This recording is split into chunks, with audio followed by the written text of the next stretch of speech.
Eh bien, salut les fraternités, on se retrouve avec ma belle Dulcinée, cette CX de 1984. Dans la finition 21RE, ce qui incluait quelques options que je retrouve petit à petit. Pour ceux qui suivent la chaîne, cette voiture revient de très loin. Et là, tout dernièrement, vous avez pu assister à la pose du carburateur, mais vous n'avez pas pu voir en bonne et due forme ce que ça donnait. Alors vous allez avoir deux vidéos sur une même vidéo, je m'explique. En gros, une comparaison avec le démarrage d'avant et une comparaison avec le démarrage de maintenant. On est parti?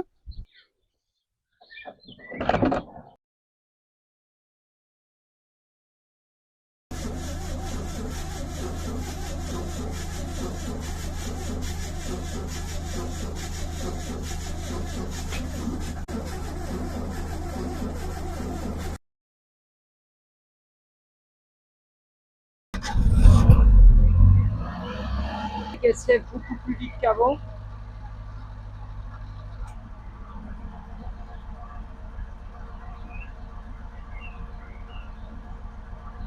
Dans sa configuration, en général, la peinture n'est pas faite encore, ça se voit. Même si en fait je trouve que ce côté d'affre du temps, du moins sur la face avant, lui va plutôt bien. Je lui ai changé un des feux, le feu droite, là, celui à l'opposé, côté conducteur. Puisqu'en fait, faut savoir qu'elle est de 84, comme je vous le disais tout à l'heure, et en gros, c'est vraiment le dernier millésime avant l'avènement des CX série 2, où c'est qu'on perd ses pare-chocs chromés. On y gagne, moi je trouve perso, un tableau de bord plus joli. Par contre, on perd les compteurs à rouleau, ce qui fait un peu la tradition de ces Citroën. Alors c'est pas brillant, mais je lui ai rattaché son panneau de porte pour dire, en attendant que je trouve de la pièce à un budget abordable. C'est surtout ça, parce que le monde de la CX coûte cher. Intérieurement parlant, elle est pas dégueu, hein, je veux dire, elle est dans son jus, quoi. Elle est dans son jus. Je lui ai juste mis, vous pouvez le voir là, un soufflet de vitesse flambant neuf. Voilà, vous voyez un peu un vue d'ensemble de la banquette. Donc elle est pas parfaite encore, hein. C'est du nettoyage et du nettoyage tout le temps, mais à force on y arrive. Non, j'en suis globalement assez content. Elle commence à reprendre vie, cette voiture. Le transistor, tout en rondeur, tout en finesse. J'aime énormément le dessin des feux arrière. C'est classe. Puis c'est encore la bonne vieille époque où c'est qu'en fait on devinait les feux par leur couleur. Voilà, hein, clignotant, feu de recul, feu de position et feu stop. Le coffre est très profond. Je lui ai enlevé l'attelage, tout simplement parce que je me vois pas tirer quoi que ce soit avec cette voiture. Je lui ai refait, là on le voit bien, le petit crochet. J'ai poncé le pot d'échappement. Bosse sur la portière à reprendre. Mais bon, c'est rien de méchant, quoi. On va essayer la bonne vieille ventouse à toilette. Ah, il y a encore beaucoup de travail. On peut lui enlever, je pense, l'étiquette d'épave. Là, c'est une vieille dame qui est en manque d'amour, tout simplement. Le moteur, avec un capot qui pèse 1 tonne, je suis sûr, sincèrement, on le pèse. Oh mon dos. Il y a au moins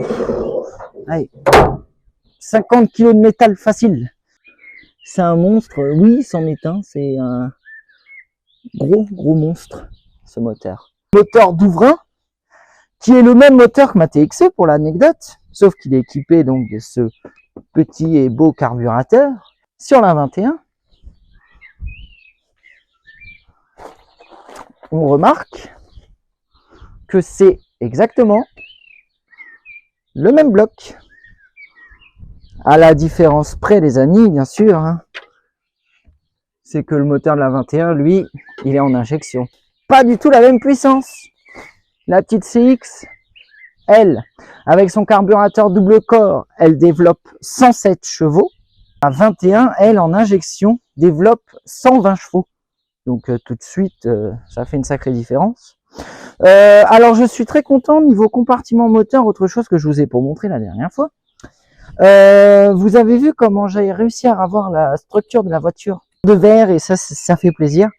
Et il y a un truc assez étonnant, c'est quand même une des rares voitures où je peux remarquer ça, c'est que quand on parle, je sais pas si ça s'entend avec le micro, il y a de l'écho en fait, ça résonne.